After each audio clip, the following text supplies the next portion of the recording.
우리 하나님 말씀 보겠습니다. 하나님 말씀 요한일서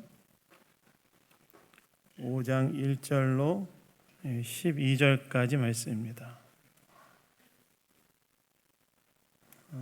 요한일서 5장 1절로 12절까지 말씀입니다.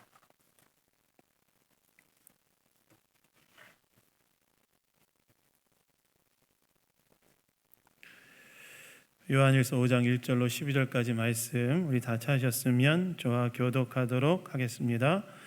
예수께서 그리스도이심을 믿는 자마다 하나님께로부터 난 자니 또한 낳으신 이를 사랑하는 자마다 그에게서 난 자를 사랑하느니라.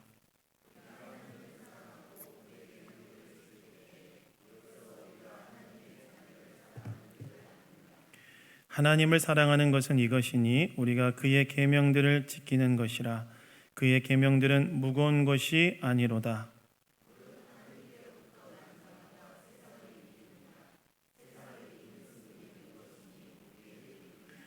예수께서 하나님의 아들이심을 믿는 자가 아니면 세상을 이기는 자가 누구냐?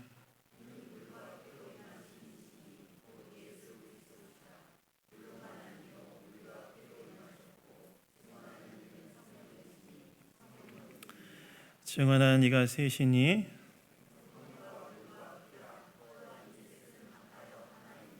만일 우리가 사람들의 증언을 받을진대 하나님의 증거는 더욱 크도다. 하나님의 증거는 이것이니 그의 아들에 대하여 증언하신 것이니라.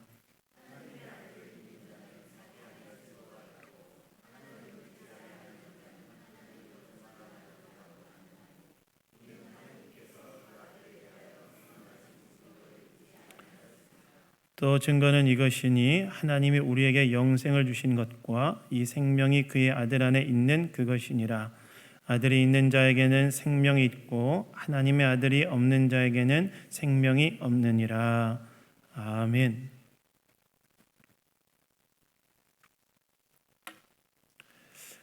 이것이 신자의 삶이다라는 제목으로 하나님 말씀 나누기 원합니다. 여러분 혹시 기영도 시인의 우리 교회 목사님이라는 시를 아십니까? 제가 오래전에 읽었던 시인데 오늘 설교 말씀을 준비하면서 갑자기 떠올라서 그 시를 다시 찾아봤는데요. 그 기영도 시인의 우리 교회 목사님이라는 시를 보면 이런 시구가 있습니다. 성경이 아니라 생활의 밑줄을 그어야 된다. 이런 시구가 있어요. 성경이 아니라 생활의 밑줄을 그어야 된다라는 이 식구에 제가 100% 동의하진 않지만 왜요? 성경에도 밑줄을 그어야죠. 성경 읽으셔야 됩니다. 성경에도 밑줄을 그어야 되기 때문에 100% 동의하지 않지만 그러나 생활의 밑줄을 그어야 된다는 그의 말에는 참 공감이 됩니다. 왜냐하면 신자는 어떤 사람이냐면 생활 즉 삶을 통해 자신의 신앙을 드러내는 자가 되어야 하기 때문에 그렇죠. 신자는 어떤 사람이냐면 자신 안에 있는 신앙을 삶으로 드러내고 증명하는 사람이 바로 신자라는 거예요. 그렇다면 신자의 삶은 어떤 삶이어야 되느냐? 오늘 이 요한 일서의 말씀에서 사도 요한이 이 이야기를 하고 있는데요. 오늘 말씀을 통해 신자의 삶은 어때야 되는지 우리가 한번 생각해 보기를 원합니다. 첫 번째, 신자의 삶은 무엇보다 먼저 하나님의 자녀됨을 믿으며 살아가는 삶입니다. 신자의 삶은 뭐라고요? 하나님의 자녀됨을 믿으며 살아가는 삶이 신자의 삶이라는 거예요. 여러분 오늘 본문 1절을 보시면 이 사도 요한이 성도들에게 이렇게 말합니다. 예수께서 그리스도이심을 믿는 자마다 하나님께로부터 난 자다. 이렇게 말해요. 예수께서 그리스도이심을 믿는 자마다 하나님께로부터 난 자다. 이렇게 사도 요한이 이야기하고 있다는 것입니다. 하나님께로부터 난 자, 즉 여자가 임신하여 출산을 하는 것처럼 하나님께로부터 난 자가 누구라고 사도 요한이 이야기하냐면 예수를 그리스도라고 믿는 자가 바로 하나님께로부터 난 자라고 사도 요한이 이야기하고 있다는 거예요. 여러분, 여자가 결혼을 하여 임신하고 출산을 통해 낳은 자녀는 여자에게 어떤 존재입니까? 여자가 결혼하여 임신해서 출산하여 낳은 자녀, 그 자녀는 여자에게 있어서 어떤 존재죠? 뗄래야 뗄 수 없는 부모와 자녀의 관계 아닙니까? 그렇게 하나님과의 관계에서 뗄래야 뗄 수 없는 부모 자녀 관계가 된 사람이 누구라고 사도 요한이 이야기하냐면 바로 예수께서 그리스도임을 믿는 자가 바로 그 자다라고 말하고 있다는 거예요. 그렇다면 예수님을 그리스도로 믿는다는 말은 무엇일까요? 여러분, 그리스도라는 이 단어는요, 히브리어 메시아를 이제 헬라어로 번역한 단어인데 원래 뜻은 무엇이냐면 기름 부음 받은 자, 이런 뜻입니다. 구약 시대에서는 이 왕과 제사장과 선지자에게 기름을 부었는데, 따라서 기름 부음을 받은 자라는 말은 하나님의 일을 위해 특별하게 구별된 자라는 뜻을 가지고 있었습니다. 그러니까 기름 부음 받은 자, 메시아, 그리스도라는 뜻은 무엇이냐면 구약 시대에는 하나님의 일을 위하여 특별하게 구별된 자라는 뜻을 가지고 있었다는 거예요. 그런데 이 메시아라는 단어가 예수님의 시대에는 하나님의 일을 위해 특별하게 구별된 자라는 구약의 의미를 계승하면서 동시에 고통 가운데 있는 하나님의 백성을 구원하기 위해 오실 구원자로 여겨졌습니다. 그러니까 예수님 시대에는 메시아를 누구라고 사람들이 여겼냐면 고통 가운데 있는 자기 백성을 구원하기 위해 하나님께서 보내실 구원자라는 뜻이 있었다는 거예요. 이 말은 무슨 말이냐면 예수님을 그리스도라고 믿는다는 말은 어떤 말이냐면 죄로 인해 고통 가운데 있는 백성들을 구원하시기 위해 이 땅에 오신 구원자로 예수님을 믿는 것을 말한다는 거예요. 그러니까 예수님을 그리스도로 믿는다, 이 말은 어떤 말이냐면 죄로 인해 고통받고 있는 백성을 구원하시기 위해 이 땅에 오신 구원자로 예수님을 믿는 자가 어떤 자라고 사도 요한이 이야기하냐면 하나님께로부터 난 자다.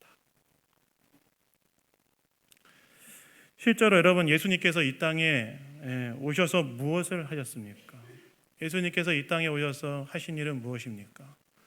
그분의 사역의 정점은 무엇이었냐면 죄인인 인간을 구원하기 위해 십자가에서 자기 생명을 주신 것이 그분의 사역의 정점이지 않았습니까? 그래서 마가복음 10장 45절에서 예수님께서는 자신이 이 땅에 오신 목적에 대해 무엇이라고 말씀하시죠? 인자가 온 것은 섬김을 받으려 함이 아니요 도리어 섬기려 하고 자기 목숨을 많은 사람의 대속물로 주려 함이니라 라고 말씀하지 않으십니까?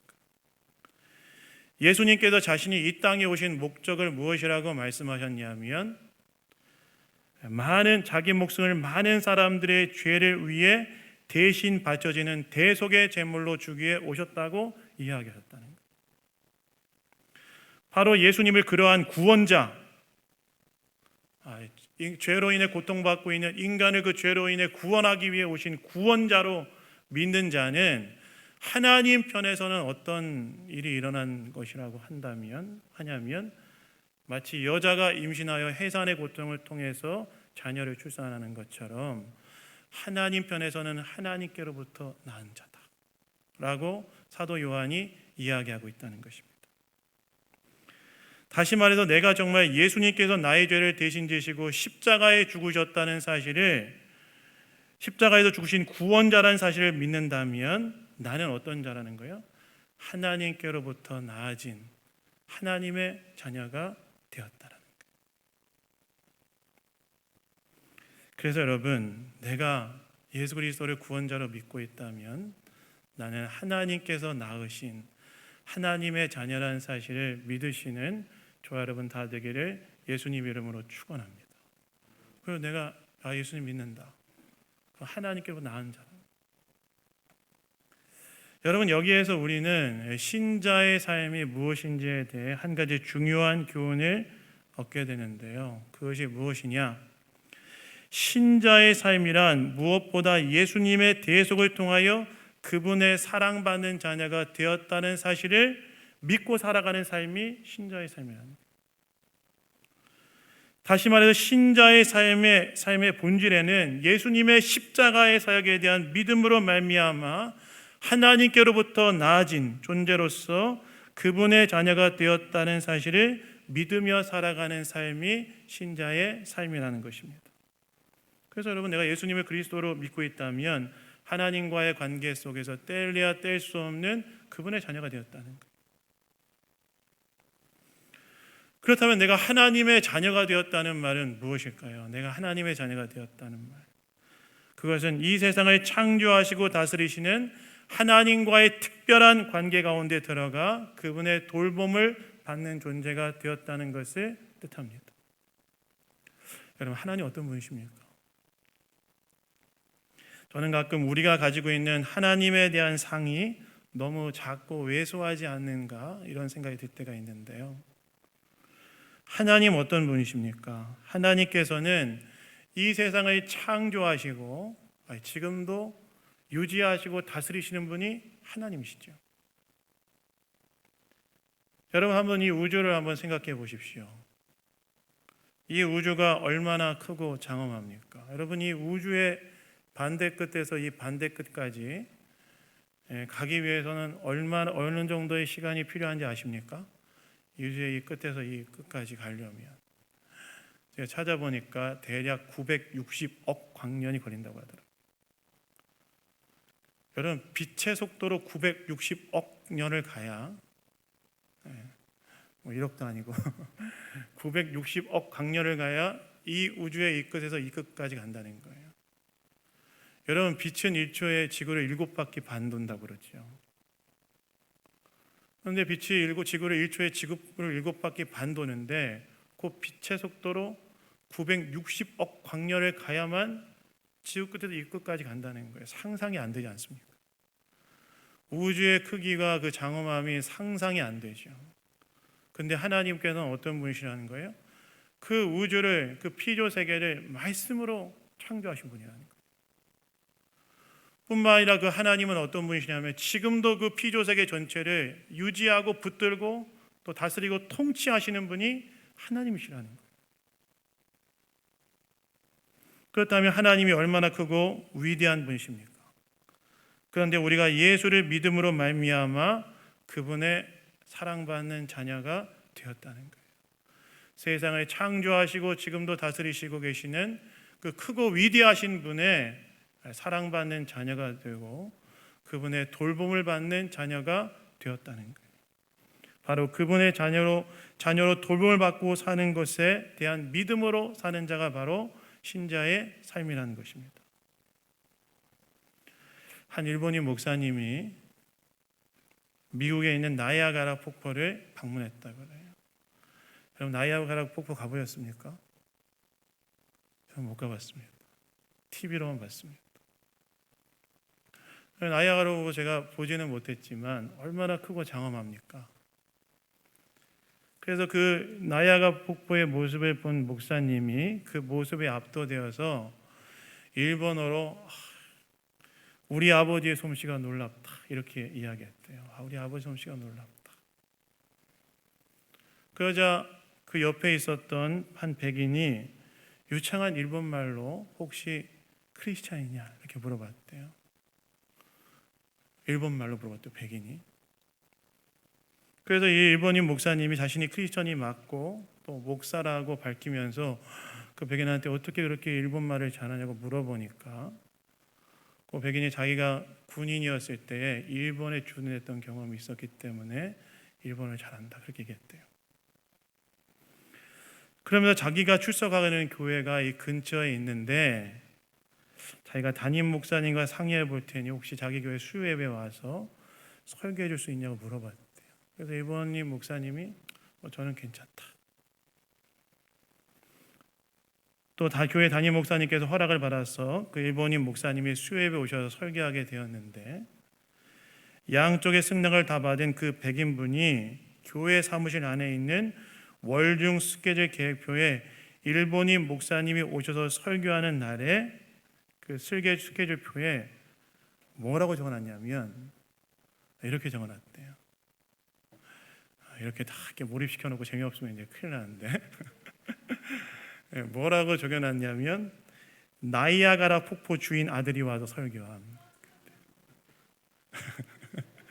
제 아내만 크게 웃어주는 것 같은 이 비참한 마음. 나이아가라 폭포 주인 아들이 와 설교함. 그렇게 했다는 거예요. 맞죠. 예수를 믿는 자는 어떤 사람인가요? 세상을 창조하시고 지금도 다스리고 계시는 크고 위대하신 하나님의 아들과 딸이 되지 않았습니까? 좋아요, 그렇다는 거예요. 신자의 삶이란 바로 그분의 자녀로서 그분의 사랑의 돌봄을 받으며 살아간다는 사실을 믿으며 살아가는 삶이라는 거예요. 그래서 여러분, 내가 예수를 믿고 있다면 내가 그분의 하나님의 사랑받는 자녀가 되었다. 그리고 그분의 사랑의 돌봄을 받고 살아간다. 이 사실을 기억하시고 그것에 대한 믿음으로 살아가시는 저와 여러분 다 되기를 예수님 이름으로 축원합니다. 두 번째, 신자의 삶이란 무엇이냐면 하나님을 기쁘시게 하는 동기로 형제를 사랑하며 사는 삶이라고 할 수 있습니다. 여러분 1절 전반부에서 예수께서 그리스도이심을 믿는 자마다 하나님께로부터 난 자라고 말한 요한은 이제 1절 후반부에서 무엇이라고 말하냐면 또한 낳으신 자를 자랑하는 자마다 그에게서 난 자를 사랑한다라고 이야기합니다. 낳으신 자를 사랑하는 자마다 그에게 난 자를 사랑한다. 이렇게 이야기한다는 거예요. 여러분 여기에서 낳으신 자는 누구를 말합니까? 하나님 말하죠. 하나님. 우리가 예수님을 믿는 것은 하나님 편에서는 우리를 낳은 것과 같다고 바로 앞에서 요한이 말하지 않았습니까? 그런데 요한이 그렇게 낳은 자, 즉 하나님을 사랑하는 자마다 그에게 난 또 다른 자들, 즉 다른 하나님의 자녀들인 동료 신자를 사랑하게 된다는 거예요. 여러분 여기에는 몇 가지 질문이 있죠. 무엇입니까? 첫째, 하나님께로부터 난 자, 즉 예수님을 믿음으로 구원받은 자는 낳으신 자, 즉 하나님을 어떻게 해서 사랑하게 되고 또한 그렇게 하나님을 사랑하는 자는 하나님께서 낳은 또 다른 자인 동료 신자를 왜 사랑하지 않을 수 없냐는 거예요. 그런 질문 되지 않습니까? 하나님께 낳은 우리 예수님 믿음으로 구원받은 우리를 낳은 하나님을 어떻게 사랑하게 되고 그리고 동료 신자들을 왜 사랑하게 되는가? 이 질문 들지 않습니까? 사실 여러분 이것은 답하기가 매우 쉬운 질문입니다. 왜 그렇습니까? 내가 내 자신이 누구를 사랑하는가를 생각해 보면 되기 때문에 그래요. 여러분 누구를 사랑하십니까? 여러분 어떤 사람을 사랑하십니까? 여러분 내가 누구를 사랑하는지 생각을 해보면 나를 사랑하는 사람을 사랑하지 않습니까? 여러분이 여러분의 부모님을 사랑하는 이유는 무엇이죠? 물론 부모님이 나를 낳아주신 천륜 때문에 사랑하기도 하지만 오늘까지 자라면서 오늘 이 자리까지 우리의 부모님께서 우리에게 부어주신 사랑이 내 마음 가운데 새겨져 있기 때문에 부모님을 사랑하지 않습니까? 마찬가지로 우리는 왜 하나님을 사랑하느냐? 하나님께로부터 큰 사랑을 받았기 때문에 하나님 사랑한다는 거예요. 그렇지 않습니까? 실제로 여러분 하나님께서는 우리를 어떻게 사랑해 주셨습니까? 우리를 구원하기 위하여 아들을 십자가에 주시기까지 사랑하지 않으셨습니까? 다시 말해서 우리의 구원과 아들의 생명을 바꾸셨다는 거예요. 생각해보면 여러분 얼마나 놀라운 사랑입니까? 제가 몇 번 이야기했지만 제가 결혼해서 이 아이가 태어나기 전에는요 하나님께서 우리를 구원하기 위하여 아들을 주셨다는 말을 들을 때 그냥 어렴풋이 쉽지는 않겠다 는 생각이 들었지만 그냥 그럴 수 있겠다 생각했어요. 그런데 지금 결혼해서 아이를 낳고 살아가다 보니까 하나님께서 우리를 구원하기 위하여 아들을 주셨다. 아들을 십자가에 내어주셨다는 것이 그 안에 담겨진 하나님의 사랑이 잘 헤아려지지 않는다고 느껴집니다. 옛날에 결혼하기 전에는 자녀가 있기 전에는 아들을 주기까지 사랑했다는 말이 그럴 수 있겠다 이렇게 생각했지만 결혼해서 애를 낳고 키워보니까 아들을 십자가에 주셨다. 요즘 저희 둘째 이렇게 귀엽거든요. 그래서 제가 출근할 때 어떻게 하냐면 막 달려와서 저한테 탁 안기는데 그 매미가 구멍나무에 붙어 있는 것처럼 탁 안기는데 상당히 피곤하고 귀찮습니다. 그렇지만 좋아요. 좋아요. 또 집에 들어오면 첫째는 이제 좀 컸다고 이제 인사를 왜 오셨어요? 둘째는 또 달려와서 막 언제까지 할지는 모르겠지만 상당히 기분이 좋아요. 근데 그 사랑하는 아들을 십자가에서 우리를 구원하기 위해 바꾸셨다. 생명을 바꾸셨다. 여러분 그 사랑이 헤아려지십니까? 그래서 저는 최근에 그 사랑을 생각할 때 한편으로는 너무나 그 사랑이 경악스럽다 이런 느낌, 충격적이다 라는 그런 느낌이 들 정도로 큰 사랑이라는 생각이 들어요. 근데 그런 사랑을 우리가 받았다면 그렇게 우리를 사랑하신 하나님, 그렇게 우리를 사랑하신 하나님 아버지를 사랑하지 않을 수 있겠냐는 거예요. 사랑하게 되는 거죠. 그렇다면 하나님을 사랑하는 우리가 왜 동료 신자들을 사랑하지 않을 수밖에 없느냐? 이것도 쉽습니다. 왜요? 우리가 연애했을 때를 떠올리면 되죠. 여러분 우리가 연애할 때 우리의 상대가 되는 사람에 대해 어떤 마음이 듭니까? 과거에 연애했을 때 생각해 보면 내가 연애했을 때 상대에 대해 어떤 마음이 듭니까? 내가 사랑하는 상대를 기쁘게 해주기 위해서 뭐든 해주고 싶은 마음이 들지 않습니까? 들지 않았습니까? 저도 생각해 보면 제 아내랑 연애할 때 제 아내가 새벽에 어디 갈 때가 되면 겨울에 그 손난로를 들고 그 집 앞에 있었던 적이 몇 번 있습니다. 몇 번.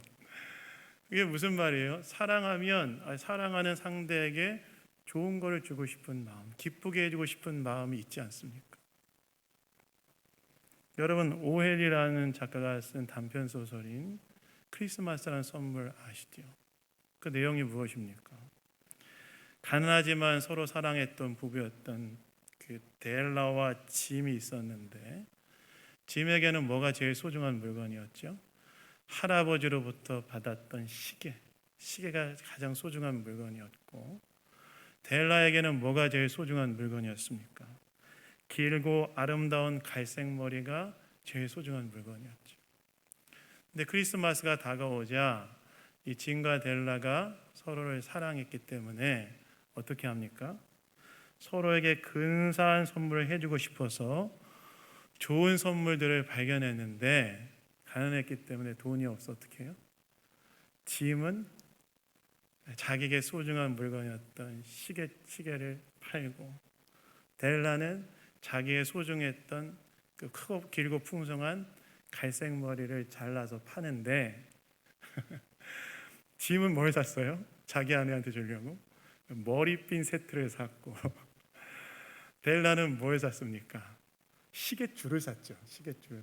그래서 크리스마스 날 서로의 선물을 탁 펼쳐봤는데 서로에게 가장 소중한 것을 맞춰주게 줬던 것이 없어진 상황에서 이게 모순적 상황에서 당황했지만 오히려 서로에 대한 깊은 감동을 느꼈다는 게 그 오헨리의 크리스마스 선물 아닙니까? 무슨 말이에요? 사랑하면 사랑하는 사람을 기쁘게 해주기에 무엇이든 해주고 싶은 마음이 든다는 거예요. 그런데 우리가 사랑하는 하나님께서 우리에게 원하시는 게 뭡니까? 2절 3절에 나와 있는 것처럼 그의 계명을 지키는 것인데, 그의 계명은 뭐예요? 내가 너희를 사랑한 것 같이 서로 사랑하는 거라는 거예요. 무슨 말입니까? 하나님을 사랑하면 그분을 기쁘시게 하기 위해 동료 신자들을 사랑하지 않을 수 없다는 거예요. 그래서 여러분, 여기에서 우리는 또 하나 신자의 삶이 무엇인지를 알게 되는데, 신자의 삶이란 무엇입니까? 하나님을 기쁘시게 하는 동기로 동료 신자를 사랑하는 삶, 이것이 바로 신자의 삶이라는 것이에요.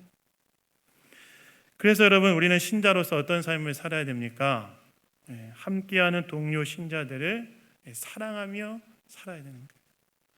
내 옆에 있는 내 동료 신자들을, 함께하는 그리스도인들을, 서로의 그리스도인들을 서로를 사랑해야 된다는 거예요.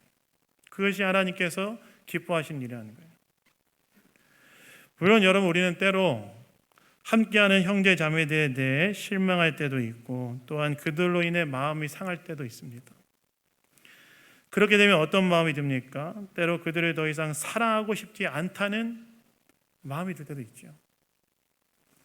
그러나 그럼에도 불구하고 우리가 형제 자매를 사랑할 수 있는 또 다른 동기가 있는데, 그것이 무엇이냐면, 내가 사랑하는 하나님께서 형제 자매를 사랑하기를 원하시기 때문에 그것이 그분을 기쁘시게 하고자 하는 마음으로 사랑을 선택할 수 있다라는 거예요.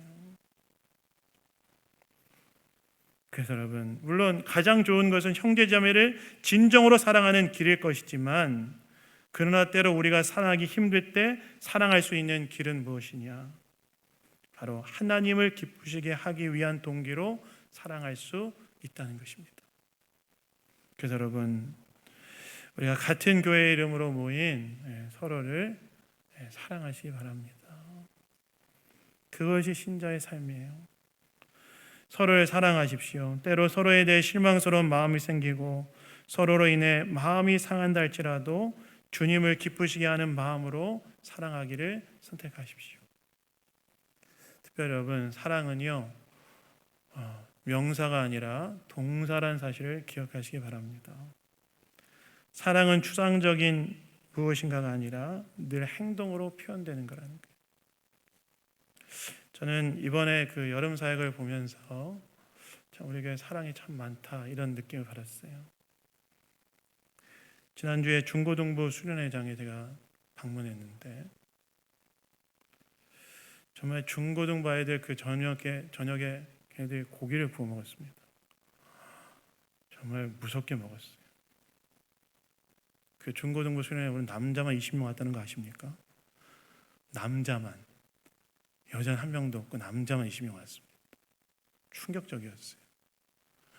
걔네들이 고기를 먹고 그 다음에 고기가 좀 남았어요. 들은 얘기로는 저녁 집회 끝나고 밤 12시에 남은 고기를 프라이팬 5개를 돌려서 다 구워 먹었다는 얘기가 들리더라고요. 무서운 인간들입니다. 그런데 그날 이제 고기를 이제 굽는데, 고기를 구우려면 사람들이 있어야 되지 않습니까? 왜냐하면 구워야 되니까. 그런데 그 고기를 구워주시기에 오신 성도님들이 계시더라고요. 그래서 진짜 감사했어요. 근데 사랑이라는 건 뭐냐? 그런 게 사랑이라는 거예요. 사랑은 동사라는 거예요. 동사. 이번 청년부 수련회 한 집사님께서 그 휴가를 내시고 들어오셨어요. 딱 그냥 자기 휴가 연가를 딱 반납하고 섬기기 위해 들어오셨어요.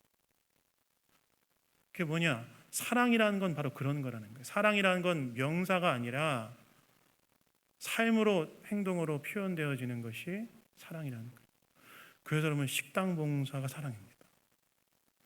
그래서 여러분, 우리 성도님들은요, 식당 봉사하는 성도님들한테 이런 사랑의 수고를 해주셔서 감사하다는 말을 자주 해야 됩니다. 식당 봉사 안 하시는 분들 아멘 하십시오. 네? 식당 봉사 안 하시는 분들. 그래서 여러분, 사랑은 동사라는 사실을 기억하시고 상대의 유익을 위해 나를 주십시오. 서로의 유익을 위해 나를 주십시오. 그것이 하나님께서 기뻐하시는 일이에요. 여러분, 우리는 신자로서 하나님을 기쁘시게 하기 위해 서로를 향한 사랑의 수고를 감당하고 있습니까? 그렇게 사랑하는 저와 여러분 다 되기를 예수님 이름으로 축원합니다. 마지막으로는요, 신자의 삶은 하나님의 뜻대로 살아가는 삶이 옳다는 것에 대한 확신으로 이 세상을 거슬러 살아가는 삶이라고 할 수 있습니다. 여러분, 오늘 본문 4절부터 5절을 보시면 사도 요한이 이렇게 얘기하죠. 하나님께로부터 난 자마다 세상을 이긴다고 말하고, 세상을 이기는 비결은 예수님께서 하나님의 아들이심을 믿는 믿음이라고 이야기합니다. 다시 말해서 예수가 하나님의 아들이심을 믿는 믿음이 신자가 세상을 이기는 비결이라고 이야기했다는 거예요. 여러분, 어떻게 예수가 하나님의 아들이심을 믿는 믿음이 세상에서 승리하는 비결이 될까요? 여러분, 세상은 어떤 것입니까? 세상은 쉽게 말하면 자기가 자신의 삶의 주인이 되어서 자기 자신을 위해 열심을 내는 곳이 세상이죠. 반면에 신자는 어떤 사람입니까? 신자는 예수를 믿음으로 말미암아 하나님께 속한 자로 하나님을 위해 열심을 내는 자가 신자이지 않습니까?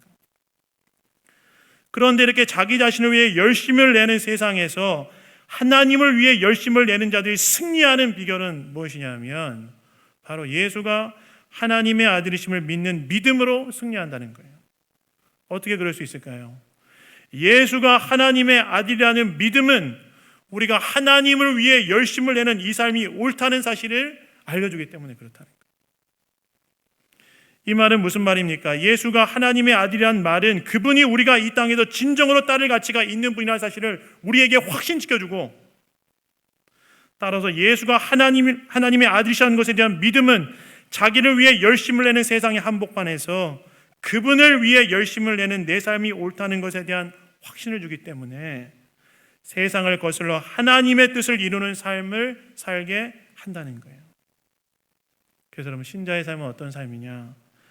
하나님께서 하나님의 아들이라는 믿음으로 자기 자신에 대한 열심을 내는 세상의 한복판에서 하나님을 위한 열심을 가지고 살아가는 승리의 삶을 사는 것을 말한다는 거예요. 여러분, 우리도 세상을 살아가다 보면 어떤 생각이 듭니까? 우리도 계속해서 질문하지 않습니까? 이렇게 예수를 위해 내 삶을 드리며 사는 것이 옳은가 묻지 않습니까? 주님을 위해 시간과 물질과 에너지를 들여 그분을 위해 그분을 섬기며 살아가는 것이 옳은가 하는 생각이 들 때가 있지 않습니까? 나도 세상 사람들처럼 나 자신을 위해서 나의 모든 것을 들여 살아가는 것이 옳지 않은가 하는 생각이 들 때가 있지 않습니까? 그런데 예수님께서 하나님의 아들이라는 이 확신은 우리가 내 삶을 들여 그분을 섬기며 살아가는 이 삶이 옳다는 것에 대하여 확신을 준다는 거예요.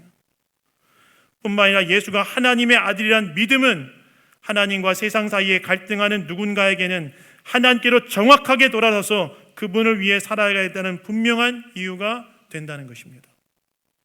그래서 신자의 삶은 무엇이냐?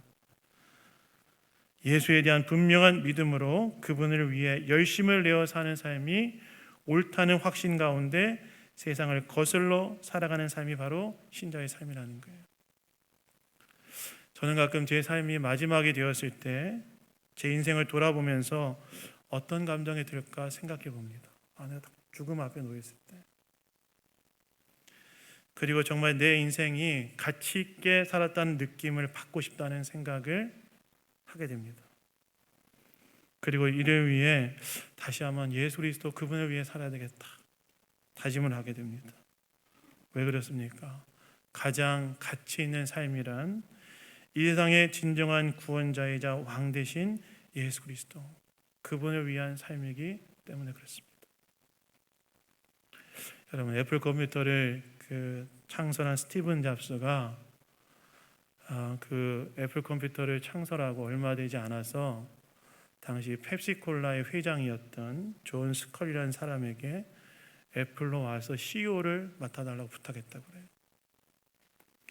당시 펩시콜라의 회장이었던 존 스컬리는 이 펩시콜라에서 이미 많은 임금을 받고 있었고 명예와 안정을 누리고 있었기 때문에 굳이 미래가 불투명한 애플에 가서 뭐 위험 부담을 질 필요가 없었다고 그래요. 그런데 그런 그가 애플의 CEO를 맡기로 결정하고 이 펩시콜라를 떠나게 되는데요. 그가 펩시콜라를 떠나게 되었던 이유는 스티븐 잡스가 했던 딱 한 가지 말이었기 때문에 그렇대요. 그게 무엇이었냐면, 당신은 당신의 평생을 설탕물을 파는데 낭비하며 살려고 하십니까? 아니면 나와 함께 세상을 바꿔보겠습니까? 그 질문이 그가 펩시콜라를 떠나서 애플로 가게 되는 이유가 되었다 그래요. 왜 이 말을 듣고 존 스콜리가 펩시에서 애플로 옮겼을까요? 그것은 자기 인생을 가치 있는 것에 투자하고 싶은 마음이 그로 하여금 회사를 옮기게 한 것이지요. 마찬가지라는 거예요. 가장 최고의 가치는 무엇입니까? 최고의 가치는 하나님의 칭찬이고 영혼에 투자하는 삶 아니겠습니까? 그래서 여러분, 예수가 그리스도라는 사실에 대한 믿음으로 자기 자신을 위해 열심을 내는 이 세상의 한복판에서 하나님을 위해 열심을 내는 내 삶이 옳다는 사실에 대한 확신 가운데 그분을 위해 세상을 거슬러 살아가시는 저와 여러분 다 되기를 예수님 이름으로 축원합니다. 말씀 맺습니다. 여러분, 신자 어떻게 살아야 될까요? 첫째, 하나님의 자녀임을 믿으며 살아야 됩니다. 두 번째, 형제를 사랑하며 살아야 됩니다. 세 번째, 믿음으로 세상을 거슬러 서서 살아야 합니다. 이러한 신자의 삶을 통해 하나님을 영화롭게 하는 저와 여러분 다 되기를 예수님 이름으로 축원합니다. 잠깐 우리 기도하겠습니다. 하나님 아버지, 감사합니다. 오늘도 우리에게 말씀해 주시니 감사합니다. 우리가 예수 그리스도를 믿는 신자로서 하나님의 사랑받는 자녀됨을 기억하며 살게 하시고, 형제를 사랑하며 살게 하시고, 예수님에 대한 믿음으로 세상을 이기며 살아가는 사람들 다 될 수 있도록 축복하여 주시옵소서. 모든 것 주님께 감사드리며 우리를 구원하신 예수 그리스도의 이름으로 기도드렸습니다. 아멘.